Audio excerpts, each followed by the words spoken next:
سلام بچه‌ها، خوش اومدین به این ویدیو قراره که بهتون اتاقمو نشون بدم که یه جورایی روم تور حساب میشه و اینکه من پای این اتاق خیلی زحمت کشیدم. اینجوری نبینیم که دوست چیزی راحت سرویس منو خیلی باش زحمت کشیدم.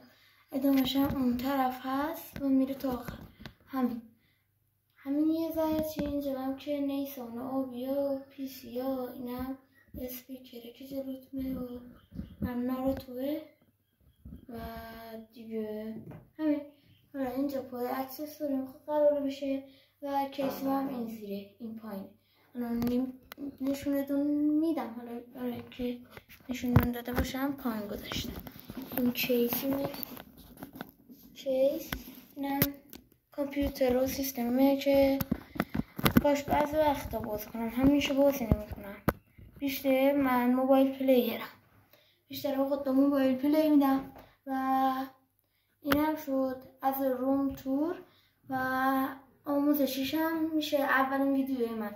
اگه چنل من باز کنین، همین چنل رو که الان این ویدیو رو توش میبینین اسمش چنلم بریم فرندلیه که الان توش دارین این ویدیو رو میبینین.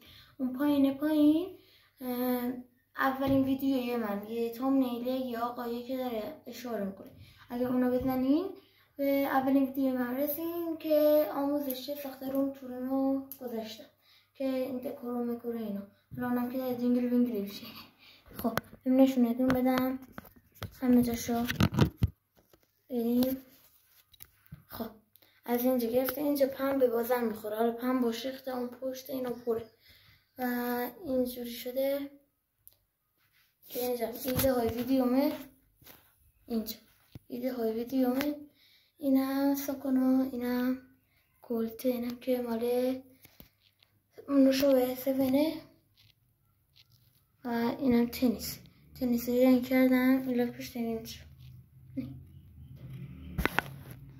اینم بلکن اینو ببین هسته بودی اینجا اینا خیلی قشنگ شده. این چه بزن نور زیاد کنم اینجوری. ببین چه قشنگه. آموزشش هم تو هم نذاشتم ولی اگه بخواین آموزشش هم میذارم. و اینکه اگر دوست داشتین آموزشش حتما به توی کامنت بگین که براتون آموزش رو ساخت اینا رو بذارم که توی اون نذاشتم پارت اول که اولین ویدیو منه ولی اتاقم گذاشتم.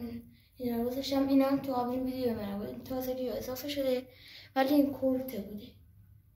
این کلت همیشه با من بوده. اینم هدفونمه.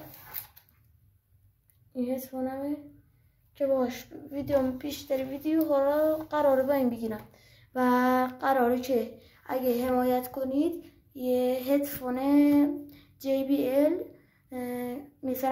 میخوام بخرم که عکسش اینجا میذارم. اینجا عکس چی میگه هدفون JBL که خیلی قشنگه. اینجا میذارم، اینجا میذارم. خب اینم از این و همین. اگر حمایت کنین من اونو میخرم و براتون آموزشش که نه آنباکسیشو براتون میذارم و تا یه ویدیوی دیگه خداحافظ.